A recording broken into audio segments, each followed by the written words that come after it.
आज की इस वीडियो में बात करेंगे कक्षा छठी, विषय विज्ञान, कार्यपत्रक 37, तिथि 30/11/2021, विद्यार्थी का नाम, कक्षा अध्यापक का नाम।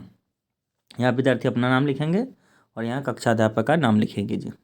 आज का जो टॉपिक है वो है प्रकाश, छाया एवं परावर्तन।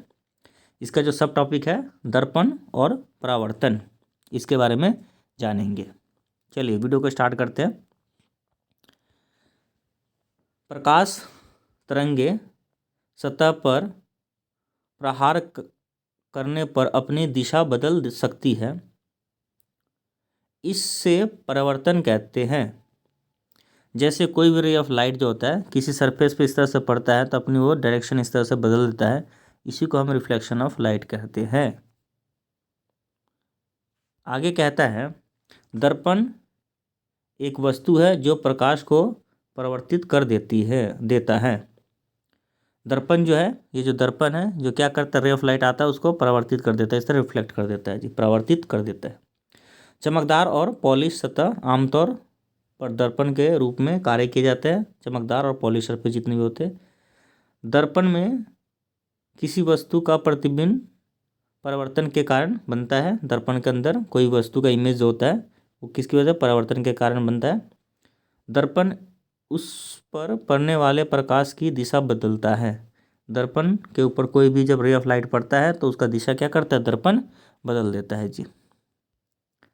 अब बात करते हैं कि अगर ये सरफेस आपका कैसा है, पॉलिश है, स्मूथ है, तब तो रे ऑफ लाइट आएगा इस तरीके से जाएगा, एक डायरेक्शन से आएगा, दूसरे सेम डायरेक्शन में जाएगा। लेकिन अगर वही क्या होगा कि हमारा सरफेस किस तरह से खुरदुरा हो, रफ हो, तो रे ऑफ लाइट तो एक तरह से समान आएगा पैरेलली, लेकिन ये पैरेलल नहीं जाएगा, अलग अलग डायरेक्शन में चला जाएगा। ठीक है, इसलिए ऐसा होगा क्योंकि सरफेस जो है मेरा नीचे का वो कैसा है, खुरदुरा है, इसलिए सतह जो है वो खुरदुरा है, इसलिए ऐसा होगा। उसके बारे में पढ़ लेते हैं क्या कहता है जी। जब हम किसी सतह को खुरदरा कहते हैं तो ऐसा हमारा मानना है कि उसका खुरदरापन सूक्ष्म स्तर पर है, सूक्ष्मतम स्तर पर है। यहाँ तक कि एक पेंसिल पर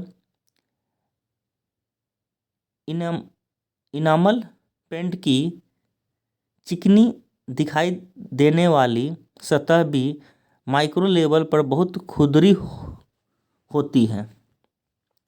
जब प्रकाश किसी खुरदरी सतह पर परावर्तित होती है तो प्रकाश की किरणें कई अलग अलग कोणों पर परावर्तित होती है। इसी कारण हम उसकी सतह इसी कारण हम किसी सतह को किसी भी कोण से देख सकते हैं। जैसे कि यहाँ देख रहे हो, आ रहा है लाइट इधर से और अलग अलग जा रहा है, तो कहीं भी हम कहीं भी कोण मतलब रे ऑफ लाइट को हम कहीं से भी देख सकते हैं। ठीक है, किसी भी सतह कहीं किसी भी कोण से हम इसको देख सकते हैं। ठीक है, तो इस तरीके से आपका ये वर्कशीट कंप्लीट हो जाता है। तो मेन जो है वर्कशीट में ये बताया गया है क्या कि एक अगर सरफेस अगर पॉलिश है, स्मूथ सरफेस है, तो रे ऑफ लाइट ऐसे आएगा और इधर से जाएगा, रे ऑफ लाइट ऐसे आएगा, ऐसे जाएगा। अगर सरफेस आपका स्मूथ नहीं है, ठीक है, सरफेस आपका स्मूथ नहीं है तो क्या होगा जी, अगर मान लीजिए कि सरफेस आपका स्मूथ नहीं है तो रे ऑफ लाइट इस तरीके से आएगा और अलग अलग कोण बना के अलग अलग डायरेक्शन में ये चला जाएगा। चलिए प्रश्न पढ़ते हैं। पहला प्रश्न क्या कहता है, पहला प्रश्न कहता है कि प्रकाश का परावर्तन क्या है। तो सबसे ऊपर आ जाइए, यहाँ पे लिख लीजिए इसका आंसर। यहाँ है प्रकाश के तरंग सतह पर प्रकाश प्रहार करने पर अपनी दिशा बदल सकती है, उसे परावर्तन कहते हैं। तो ये आंसर आपका 1 हो जाएगा, आंसर 1। दूसरे प्रश्न पे आ जाते हैं, दर्पण को परिभाषित कीजिए। तो दर्पण का ये रहा परिभाषा, आप क्या लिखेंगे, यहाँ से लिखेंगे, दर्पण एक वस्तु है जो प्रकाश की प्रवर्तन करती है, चमकदार और पॉलिश सतह आमतौर पर दर्पण का कार्य करती है। तो ये आपका आंसर क्या हो जाएगा, 2 हो जाएगा जी। चलिए तीसरे प्रश्न पे आ जाइए, क्या होता है जब प्रकाश क्या होता है जब प्रकाश की किरण दर्पण पर पड़ती है? तो इसका आंसर यहाँ पे है, ये रहा। दर्पण उस पर पड़ने वाले प्रकाश की दिशा बदल सकती है, दिशा बदलता है। तो ये आंसर आपका तीसरा हो जाएगा। ठीक है। चौथा प्रश्न क्या कहता है? परावर्तन के लिए चमकदार सतह की आवश्यकता क्यों पड़ती है? क्योंकि वो क्या करता है, आपका डायरेक्शन बदल देता है। तो क्या करता है वो? डायरेक्शन बदलता है ना। चमकदार और पॉलिश आमतौर पर दर्पण का कार्य इसलिए करती है क्योंकि वो क्या करता है, उसका परिवर्तन, मतलब उसका डायरेक्शन बदल देता है, इसलिए हम ऐसा करते हैं। ठीक है। तो आपने पहला प्रश्न जो है डिस्कस कर लिया।